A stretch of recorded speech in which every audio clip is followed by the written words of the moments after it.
there, my name is Cyprian, and I'm here to bring you a video of my first impressions of Dungeon Fighter Online. Now, keep in mind that I'm a person who very briefly played the previous release of the game when it wasn't under the original Korean company who ran it, and I'm not a beat-em-up fan. I'm not. I played Rusty Hearts. I enjoyed that. That was an MMO I very greatly enjoyed, and it was very commonly compared to DFO as a 3D counterpart, which is not entirely untrue. Now, this is what you're going to see when you first boot up the game and you have the launcher up. There are the progress bars, which will fill and deplete during updates. You have your play button, and then you have various links at the very top that link to different things. Don't click them, they open Internet Explorer, because Internet Explorer is trash. Now, unfortunately, there doesn't seem to be an in-game setting change button like there are in some MMOs, which is a bit unfortunate. Now, when you hit play, you end up going into the server and channel select screen. There are various channels to select from that have various levels. If you select a channel that's closer to your level, then you get bonus EXP. There are two different servers to select from. There's the North American East server, which is Kane, and then there's Belize, which is the North American West server. Depending on what side of the country you're on, you might want to select a different server. I'm selecting East because I'm in Massachusetts. So, you select a channel on the channel select screen, and I tend to get hit with various connection issues because my internet is trash. Disregard that. Also, the servers are very full right now because everyone's really hyped about the return of the game. Once you finally get in there, you get brought to the character select screen. Now, if you don't have a character, you're going to hit create character in the bottom left, where you're presented with a bunch of different options for your class. There's the various classes at the top with their portraits, and then there's a difficulty meter that determines how easy or how difficult the character is to play. And down at the bottom, there's a selection of the different awakened versions of your base class. And they even include a nifty little video clip of a preview of that class and so on and so forth. For most characters, I believe there are 4 awakened versions, if I'm using the terminology correct. So there's also a description of how each class plays. Now, there's Slayer, there's male fighter, male gunner, female gunner, male mage, female mage, priest, thief, dark knight, and creator. They all play in generally different ways, with the exception of male and female versions of the same class where they have minor differences based on gender, or possibly not at all. I haven't played any class but dark knight myself, feel free to correct me. And they all range in difficulty, with creator being the easiest class according to the game, and female mage being the most difficult class to play, based on base classes, that is. I wasn't really looking at the extended awakened versions of each class. Anyways, in my case, I selected Dark Knight, named him Altair after a character I've created because why not, and that will bring you back to the character select screen where you select your character. And if you've never played before, you'll get an opening cutscene and everything. You'll have to go through a tutorial, which is pretty straightforward. But if you have played before, you get dropped into this screen here, where you have your safe, which is where you store items. You have an NPC who's running an event right now. And one thing I like about this game is that it clearly marks NPCs on the screen when you have to click on them for quests or various things that are important. Now, with the general interface, you have your quest select screen where you can accept, abandon, or complete quests, depending on what you're looking at. You have your various icons, which are a little hard to see because the game window is a bit smaller than I'd like, but the tooltip will, upon highlighting, pretty much explain everything. You have your menu button that opens up access to every menu that you would ever possibly need. And then in the bottom right, you have your skills. You have your MP on the right, your HP on the left, and then on the left-hand side next to your HP, you have your item hotkeys. Now let's take a look at the skill screen where you can learn skills, register hotkeys, and so on and so forth. As of right now in the open beta, you can respec your skills for free currently. I do understand that that used to cost some sort of money or some sort of items, but as far as I'm concerned, right now you have free respecs. Now, you have various skill trees. As you select the base skill and go down the tree, it shows an extended version of the skill, which is effectively a combo. You have your passive skills at the very top, or possibly your supportive skills. I haven't really looked very hard at all of them. I've only looked at the ones that I had selected. If you click on a skill, you have a preview of what the skill looks like. You have your command and everything like that for it, what it does on the right-hand side, which I think is really nice. At the top you have your SP, which is your skill points, which you gain more skill points with every level up, and you of course have your help in the top right-hand corner, which will explain how you add and subtract skill points. Now looking at my quest screen here, I have a couple of quests that need to be completed, so I'm going to hit the complete button, and it'll award experience, items, gold, whichever. There is a storyline to this game, which, according to a friend of mine, they've plopped us right in the middle of, like, the fourth major change that happened in the game before the North American servers were taken out, or a North American version of the game was taken out, rather. In your quest select screen, you have various tabs that let you filter through your quests based on what it's for, what type of quest it is, if it's a dungeon type quest, so on and so forth, which is really nice and very organized. You have your safe, which allows you to store items in your inventory in slots there so that you don't have to worry about it weighing you down. There is a weight system in this game where you suffer a penalty. I'm not sure what that penalty is yet. If you have too much in your inventory that weighs you down and fills the weight bar. Furthermore, in the inventory screen you have your avatar tab, which applies cosmetic changes to your avatar, and you have another tab for creatures, which I presume is your pets.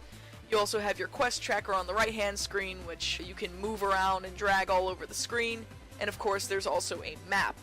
Now the map is really nice in that it's simple and it's straightforward. If you highlight an icon on the map, it'll tell you exactly what it is, and that's very nice. It also tracks exactly where you are on the map. There's a full version of the map that shows all the areas of the world, and then there's a smaller version which is the in the top right hand corner of the screen where you can actually see just the areas you're in. Now let's take a look at the basic configurations such as video settings. Now there's different Windows settings, including a Windows free mode, which is what I use, where you can freely adjust the size of the window instead of playing at a set resolution. There's also system settings where you can control what your screenshots are saved as, or what your in-game videos are recorded as, in terms of quality, file size, whatever. It's all based on what your computer can handle, and frankly my computer can't handle much of anything. There are other various settings that you can toy around with based on what your computer can and can't do, or what you do and don't want to see, which I find to be very nifty. Moving on, there's various control schemes to the game. There's plenty of hotkeys to be configured and bound to your controller or keyboard of choice. One thing that's very important for me, and is a make-or-break thing for me with an MMO, is whether or not it supports a controller. Now, I use a DualShock 4 controller that emulates a Xbox 360 controller through use of a certain program that I have, which is DS4 Tool. You, of course, don't have to use this. From what I understand, DFO is compatible with both Xbox 360 and DualShock 4 right out of the box, which is really nice because I'm a DualShock 4 player when it comes to what controller I use on my laptop. To bind the keys in the control settings, all you have to do is click what key you want to bind, and then you press the button that you want to bind it to. You also have a mailbox, which will store in-game messages for you, whether it's from other users or from the system, and you can also receive items from your mail. Now let's take a look at the chat interface. The chat interface starts as a sidebar, which you can move to the left, middle, or right of the screen. If it's in the middle of the screen, it'll appear in your game screen. Otherwise, on the right or left of the main game screen, it'll appear as this sidebar that you see here. Now it's a little small, so we're gonna zoom in, and you have your system chat, which shows like you completing quests, receiving experience, so on and so forth. Your megaphone world chat, which is what when people consume megaphones, it's them talking to everyone on the server that you're on, including various channels. They'll even show you what channel they're on. Then of course you have your general chat, which is your nearby chat, where players that are nearby, it'll appear in white text, whether it's in your dungeon or in your room or whatever, it'll appear there. You can also link items in chat, and if you click on the purple text that'll appear when you link an item in chat, it'll pop up in your main game screen and show you the stats of the item that was linked. It'll also alert you when there's new messages, and if you click the new message tab, that'll pop up on the chat screen. It'll drop right down to the bottom where the new messages are. One thing that's very important to me for an MMO, because I get lost very easily, is there has to be some sort of auto-tracking. One thing I really like is that when you go to your quest window and you hit location help on a quest, or for an NPC or for a dungeon location, it will actually highlight on the map and show arrows of where you need to go to find what you're looking for, whether it's an NPC or a dungeon entrance.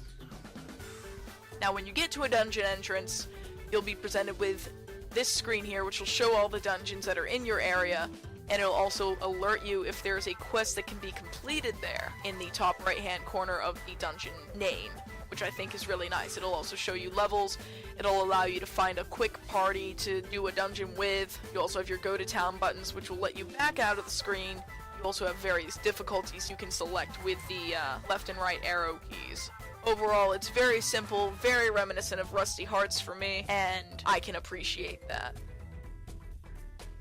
Now once you're in a dungeon, gameplay is very similar to a standard beat-em-up where you're on a 2D plane and you can move in 4 directions, up, down, left, and right, which lets you move further in or out on the plane, or horizontally to progress. You can use your skills either via your controller or your keyboard, whatever your hotkeys are bound to. You have a basic attack, you have your jump, you have your skills, and you have your items. That's pretty much it. There's combos and everything like that are kept track of on the right, as well as your rank in the dungeon based on your score, which your score increases when you combo, when you kill enemies, and so on and so forth. There are breakable objects, there are various panels that will give you temporary buffs, or a temporary attribute added to your weapon, which very often will be a weakness to the attribute of some enemies in the dungeon that you're working on. For example, the dungeon that you'll be seeing here, don't mind my terrible gameplay, will imbue my katana with a fire element where there's several ice enemies, including an ice boss in this dungeon. So it's very similar to Pokemon in the sense that there's a element of your target and an element of what you're attacking with, and there's super effective and not very effective things. Your general progression in a dungeon is to proceed through the stage from room to room, killing everything in sight so that you can proceed to the next room. Eventually you're going to be picking up items, which you pick up with the basic attack key, you pick up gold, and you can farm for quest items or whatever it is you need to do. Eventually you're going to go to a boss room where you're going to fight the boss of the dungeon. Once you defeat the boss of the dungeon is over, your quest is completed, hopefully, and then a blacksmith appears where you can fix your items, sell items, and upon completing the dungeon you get to select cards that will give you extra rewards for completing the dungeon. You're then allowed to retry the dungeon, go back to town, or find another party to do the dungeon with, and so on and so forth. Now that I've generally gotten most of the aesthetics, the general interface, and everything out of the way, I just want to go through a couple of experiences I had with the game while the dungeon run is still going on. I had a couple of issues with the installer. I had to repair it with another copy of the .exe file. I don't know what happened, but it would not let me run the game. It would not even let me uninstall the game. I had to download a new copy of the exe and repair it with that for whatever reason to finally get the launcher to load. Patching took forever, and that was my net's fault. My net is complete and utter trash, and so is my computer. However, when my net did drop about 3,000 files into the patch, the launcher picked up where I left off when I relaunched it, which was really nice. I went from having to download 4,000 something files to only about 1,639. Once I got in game, I took a few attempts to connect to the server, but I got in there within minutes, which was nice considering the server load and how bad my internet connection is. Character creation is nice in the sense that it lets you know key aspects of the character's playstyle, including a difficulty rating with a bar that ranges from easy to normal to hard. It also lets you know what various awakening classes you can have out of the class that you select. The game window when you load up the game initially starts at a resolution of 800 by 600 pixels, and it can be made up to 1280 by 960 before going full screen, unless you use the Windows Free option, where you can freely adjust the resolution of the window by clicking and dragging. While I wish the interface could be a bit larger, highlighting things with the mouse takes out all the guesswork via the tooltips, which are informative and easy enough to read.